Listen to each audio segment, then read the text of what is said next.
الحمد لله رب العالمين والعاقبة للمتقين والصلاة والسلام على سيد الأنبياء والمرسلين وعلى آله وصحبه أجمعين. أما بعد فأعوذ بالله من الشيطان الرجيم. بسم الله الرحمن الرحيم.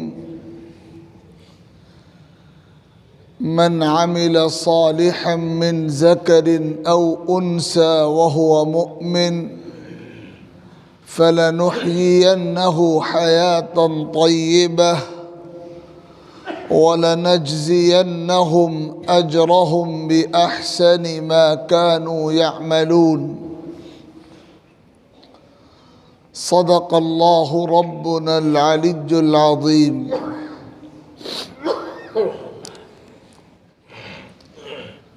بزرگوں اور بھائیوں،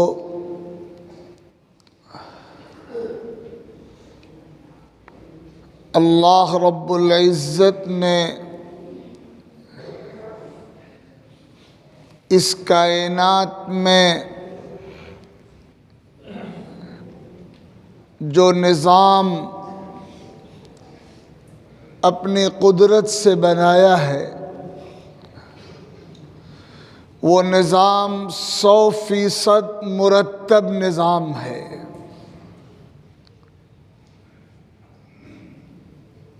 اللہ تعالیٰ نے اپنی حکمت کا شاہکار اور اپنی قدرت کا شاہکار عجیب و غریب ترتیب کے ساتھ قائم کائنات کا نظام بنایا ہے، اور اپنے علم کے مطابق اللہ رب العزت نے ہر چیز کا سرا اور ہر چیز کا رشتہ اسباب کے ساتھ اور خاص ترتیب کے ساتھ جوڑ دیا ہے، اور پھر یہ طے فرما دیا ہے کہ جس انسان کی عملی زندگی میں اللہ رب العزت کی ہدایت اور رہنمائی کے مطابق ترتیب درست ہوگی، نتیجہ بالکل صحیح برآمد ہوگا۔ اور اگر خدا نخواستہ ترتیب الٹ دی جائے یا ترتیب بگاڑ دی جائے تو پھر کبھی مطلوبہ اور متوقع نتیجہ برآمد نہیں ہو سکتا۔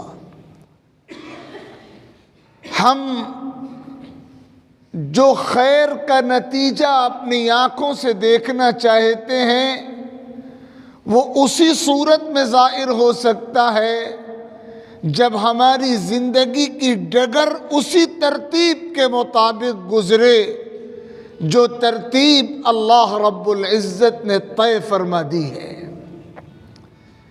اگر ترتیب باقی ہے تو نتیجہ درست ہے، اور اگر خدا نخواستہ ترتیب الٹ جائے تو نتیجہ الٹ جاتا ہے، نتیجہ اپنی مرضی کے مطابق ظاہر نہیں ہو سکتا۔ یہی وجہ ہے کہ قرآن مجید کی جو آیت 14ویں پارے کی سورۃ النحل کی میں نے ابھی تلاوت کی، اس آیت کی تشریح میں قرآن مجید کے علوم اور قرآن مجید کے حقائق کو سمجھنے والوں نے بہت ہی خوبصورت انداز میں 4 باتوں کی طرف توجہ دلائی ہے۔ سب سے پہلی بات یہ ہے کہ جو انسان اپنے حالات کو بہتر بنانا چاہتا ہے، اللہ تعالیٰ کی ترتیب یہ ہے کہ وہ پہلے اپنے اعمال کو بہتر بنائے۔ اعمال کو بہتر بنائے بغیر حالات بہتر نہیں ہو سکتے۔ اللہ تعالیٰ کا یہ فارمولہ ہے، اور یہ فارمولہ افراد کے لیے بھی ہے، خاندانوں کے لیے بھی ہے، گھروں کے لیے بھی ہے، قوموں کے لیے بھی ہے۔ جو فرد، جو انسان، جو قوم، جو ملت، جو گروہ یہ چاہے کہ اللہ رب العزت اس کے اعمال کو، اس کے حالات کو بہتر بنا دے، تو اس قوم کو یہ کرنا پڑے گا کہ وہ پہلے اپنے اعمال کو بہتر بنائے۔ بگڑے ہوئے اعمال کے ساتھ حالات کے بہتر ہونے کی توقع کبھی بھی پوری نہیں ہو سکتی۔ ہمارے اعمال بگڑے ہوئے ہوں، ہماری زندگی کی ڈگر بگڑی ہوئی ہو، ہم گناہوں کے راستے پر چلنے والے ہوں، ہم بگاڑ کے راستے پر چلنے والے ہوں، ہم اپنے اعمال کو بہتر بنانے کے لیے فکر مند نہ ہوں، اور ہم یہ چاہیں کہ آلات ہمارے حق میں ہو جائیں، صورتحال ہمارے حق میں ہو جائیں، طاقت کا خزانہ ہمارے قبضے میں آ جائے، دنیا اور کائنات کا عروج اور اقتدار ہمارے قبضے میں آ جائے۔ اللہ رب العزت نے بالکل کلیئر کر دیا ہے کہ جب تک تم اپنے اعمال کو بہتر نہیں بناؤ گے، اللہ کی طرف سے حالات تمہارے حق میں بہتر نہیں ہو سکیں گے۔ من عمل صالحا من ذکر او انثى فلنحيينه حیاتا طیبہ، جو مرد یا جو عورت نیک عمل کرے، اپنے اعمال کو بہتر بنائے، اللہ کا اعلان ہے تاکید کے لفظوں کے ساتھ کہ ہم اس کو پاکیزہ زندگی عطا کریں گے، حالات اس کے حق میں کر دیں گے، حالات اس کے حق میں بہتر بنا دیے جائیں گے۔ ان اللہ لا یغیر ما بقوم حتی یغیروا ما بانفسہم، اللہ کسی قوم کی حالت نہیں بدلتا جب تک وہ قوم اپنے کردار و اعمال میں تبدیلی کا فیصلہ نہیں کرتی۔ اس دنیا کے نقشے پہ ایک دو نہیں، دسیوں اور بیسیوں نہیں، سینکڑوں اور ہزاروں نہیں، لاکھوں اور کروڑوں ایسی مثالیں موجود ہیں کہ اللہ کے جن بندوں نے اپنے اعمال بہتر بنائے، اللہ نے حالات ایسے بہتر بنائے کہ ان کو توقع بھی نہیں تھی اور اندازہ بھی نہیں تھا۔ اور جن لوگوں نے اپنے اعمال کو درست کرنے کی طرف توجہ نہیں کی، بدستور بگاڑ میں مبتلا رہے، صرف خواب دیکھا کیے، صرف آرزوؤں کے محل تعمیر کرتے رہے، صرف امیدوں کی عمارت کھڑی کرتے رہے، اپنے اعمال کو بہتر بنانے کی طرف توجہ نہیں کی، اللہ نے رسوا کر کے دکھایا، ذلیل کر کے دکھایا، برباد کر کے دکھایا، نتیجہ ان کے حق میں برآمد کرنے کے بجائے ان کے خلاف کر کے دکھایا۔ یہ اللہ کا قانون ہے، اللہ کے قانون میں تبدیلی نہیں ہوتی۔ دنیا کا ہر قانون، انسانوں کا بنایا ہوا ہر قانون تبدیل ہو سکتا ہے اور تبدیل ہوتا ہے، لیکن اللہ کا اعلان کتاب مقدس میں ہے وَلَن تَجِدَ لِسُنَّةِ اللَّهِ تَبْدِيلًا، تم اللہ کے قانون میں کبھی کوئی تبدیلی نہیں پاؤ گے۔ اپنے اعمال بہتر کرو گے تو حالات بہتر ہوں گے۔ اعمال بگڑے ہوئے ہیں، کردار بگڑا ہوا ہے، زندگی میں بگاڑ کا گراف بڑھا ہوا ہے، حالات کبھی بھی تمہارے حق میں ظاہر نہیں ہو سکتے۔ اس لیے سب سے پہلی ترجیح میری اور آپ کی یہ ہونی چاہیے، اگر ہم حالات کو اپنے حق میں بہتر بنانا چاہتے ہیں، اگر آپ یہ چاہتے ہیں کہ یہ قوم ذلت سے نکل کر باعزت بنے، ناکامیوں سے نکل کر کامیاب بنے، اپنی محرومیوں سے بچے اور سرخرو اور سربلند ہو، تو اس کے لیے سب سے پہلے ہمیں اپنے کردار پر نظر کرنے کی، اپنے گریبان کے اندر منہ ڈال کر اپنی اصلاح کی فکر کرنے کی ضرورت ہے۔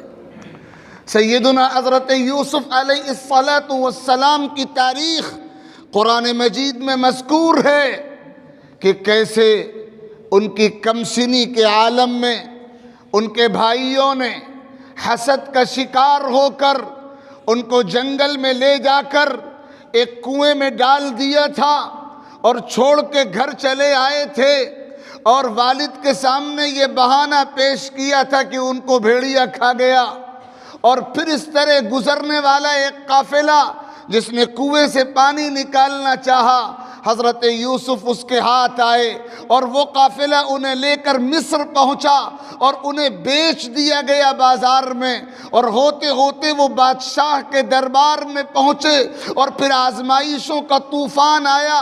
بادشاہ وقت کی بیوی نے ان کو زنا کی دعوت دی، زنا پر مجبور کیا، لیکن انہوں نے اپنے عمل کی پختگی پر آنچ نہیں آنے دی، باپ نے جو تربیت کی تھی اس تربیت پر حرف نہیں آنے دیا، اپنی عفت و عصمت کی حفاظت کی، امانت و دیانت کے تقاضوں کو پورا کیا۔ 9 سال تک جیل اور قید کی مشقت انہیں برداشت کرنی پڑی، وہ مشقت برداشت کی، لیکن پھر اللہ تعالیٰ نے اپنے قدرت کا کرشمہ دکھایا، ان کو صلہ عطا فرمایا گیا، ان کو انعام عطا فرمایا گیا، ان کے ساتھ خیر کا معاملہ کیا گیا کہ کہاں وہ بیچارگی کی، قید و بند کی، جیل میں اسیری اور گرفتاری کی زندگی گزار رہے تھے، اللہ تعالیٰ نے ان کو اس ملک کے وزیر خزانہ کے منصب تک پہنچایا۔ یہ ہے اللہ کی قدرت کا کرشمہ۔ اعمال بہتر ہوں گے تو نتیجہ بہتر ہو کر رہے گا، حالات بہتر ہو کر رہیں گے۔ اگر آپ اپنے حالات بہتر کرنے چاہتے ہیں تو باہر کی کوششیں نمبر 2 پر کریے، اپنے اعمال کو بہتر بنانے کی کوشش نمبر 1 پر کیجیے۔ یہ ہے اللہ تعالیٰ کی ترتیب۔ ہماری زندگی اس ترتیب سے ہٹی ہوئی ہے۔ ہم سب چاہتے ہیں حالات ہمارے حق میں بہتر ہو جائیں، لیکن ہم میں سے کوئی یہ نہیں چاہتا، یہ نہیں سوچتا کہ ہمیں پہلے اپنے اعمال کو بہتر بنانے کی ضرورت ہے۔ تو سب سے پہلی بات یہ ہے کہ اپنے اعمال کو بہتر بناؤ گے تو حالات تمہارے حق میں بہتر ہوں گے۔ اور دوسری بات یہ فرمائی گئی، دوسری بات یہ ارشاد فرمائی گئی کہ جو شخص اپنی دنیا سنوارنا چاہتا ہے اسے پہلے اپنی آخرت سنوارنے کی فکر کرنی پڑے گی۔ اپنی آخرت کو بنانے کی محنت کرو گے تو آٹومیٹک اللہ تعالیٰ کی طرف سے دنیا سنوار دی جائے گی۔ ترتیب یہ ہے، ہم نے ترتیب الٹ لی ہے۔ آخرت ہماری ترجیح میں کہیں سے کہیں تک نہیں ہے۔ ہماری ساری طاقتیں، ساری انرجی، ساری توانائیاں، ساری محنتیں، ساری صلاحیتیں اپنی دنیا کو سنوارنے پہ لگی ہوئی ہیں، اور آخرت کی طرف مطلق توجہ نہیں ہے۔ نتیجہ یہ ہے کہ نہ آخرت سنورتی ہے نہ دنیا سنورتی ہے۔ خسر الدنیا والآخرہ ذالک هو الخسران المبین۔ دنیا کا بھی گھاٹا اور آخرت کا بھی گھاٹا، اور اس سے بڑا گھاٹا کوئی نہیں ہو سکتا۔ اپنی آخرت سنوارنے کی فکر کرو۔ حضور اکرم علیہ السلام سے لے کر نیچے تک اولیاء اللہ کی تاریخ بتاتی ہے کہ انہوں نے اپنی آخرت کو اپنے پیش نگاہ رکھا، دنیا ان کے قدموں میں سجدہ کرتی ہوئی آئی۔ اللہ کا نظام ہے، اگر تم آخرت کو پہلی ترجیح بناؤ گے اور دنیا کو سیکنڈ درجے میں رکھو گے تو اللہ تعالیٰ تمہاری دنیا سنوار کے رہیں گے۔ اتتہ الدنیا وہی راغمہ، دنیا ذلیل ہو کر تمہارے قدموں میں آئے گی۔ اور تیسری بات یہ فرمائی گئی کہ جو شخص یہ چاہتا ہے کہ اللہ رب العزت کی کائنات میں اللہ کے بندوں سے اس کے تعلقات بہتر ہو جائیں۔ شوہر یہ چاہتا ہے کہ بیوی سے تعلقات بہتر رہیں، بیوی یہ چاہتی ہے کہ شوہر سے تعلق خوشگوار رہے، والدین چاہتے ہیں کہ اولاد سے رشتہ خوشگوار رہے، اولاد یہ چاہتی ہے کہ والدین سے رشتہ بہتر رہے، آپ یہ چاہتے ہیں کہ آپ کے رشتہ داروں سے، آپ کے پڑوسیوں سے، آپ کے قرابت داروں سے، آپ کے سرکل سے، دنیا والوں سے آپ کے رشتے بہتر رہیں۔ جو شخص اللہ کے بندوں سے اپنا رشتہ بہتر بنانا چاہتا ہے، اس کو سب سے پہلے اللہ سے اپنا رشتہ بہتر کرنا پڑے گا۔ ترتیب یہ ہے، اللہ سے اپنا رشتہ اچھا کرو، آٹومیٹک اللہ کے بندوں سے رشتہ بہتر ہوگا۔ جب کوئی بندہ اللہ سے لو لگا لیتا ہے اور اللہ سے تعلق مضبوط کر لیتا ہے تو اللہ تعالیٰ اس کی محبت دنیا والوں کے دلوں میں ڈال دیتے ہیں۔ اور اگر اللہ سے تعلق ٹوٹا ہوا ہے، اگر اللہ سے تعلق کمزور ہے تو دنیا والوں سے بھی تعلق کمزور ہوگا۔ حضرت فضیل ابن عیاض رحمہ اللہ بزرگوں اور اکابر میں ہیں، وہ فرمایا کرتے تھے کہ اس بات پر مجھے اٹوٹ یقین ہے اور میں نے اس کا تجربہ کیا ہے، اللہ سے تعلق مضبوط ہے تو اللہ کے بندوں سے تعلق مضبوط رہتا ہے، اور اللہ سے تعلق ٹوٹتا ہے، گناہ ہوتا ہے، نافرمانی ہوتی ہے، اللہ کے کسی حکم سے سرتابی ہوتی ہے تو اس کا نتیجہ فوراً نقد اس شکل میں ظاہر ہوتا ہے کہ اللہ کے بندوں سے تعلق بگڑ جاتا ہے۔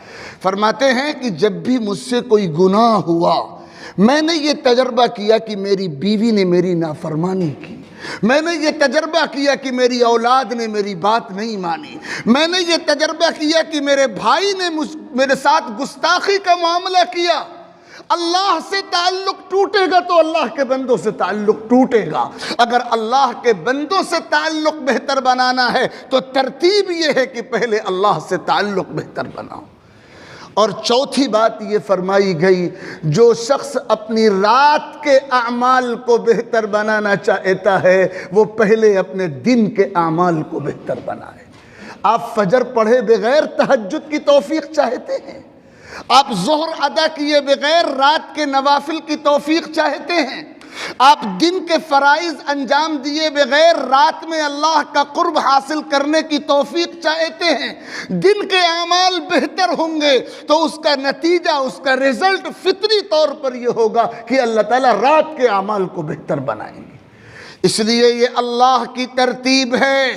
اگر اپنے حالات کو بہتر بنانا چاہتے ہو تو اپنے اعمال کو بہتر بناؤ، اگر اپنی دنیا سنوارنا چاہتے ہو تو اپنی آخرت کو سنوارنے کی فکر کرو، اگر اللہ کے بندوں سے تعلق بہتر کرنا چاہتے ہو تو اللہ سے اپنے تعلق کو بہتر بناؤ، اگر اپنی رات کے اعمال کو بہتر بنانا چاہتے ہو تو پہلے اپنے دن کے اعمال کو بہتر بناؤ۔ یہ ترتیب باقی رہے گی، خیر کی توفیق حاصل رہے گی، نتائج ہمارے حق میں ظاہر ہوں گے، اور خدا نخواستہ یہ ترتیب بگڑے گی تو نتیجہ ہماری توقع کے مطابق ظاہر نہیں ہوگا۔ اللہ رب العزت مجھے بھی توفیق عطا فرمائے، آپ کو بھی توفیق عطا فرمائے، آمین۔ وآخر دعوانا ان الحمد للہ رب العالمین۔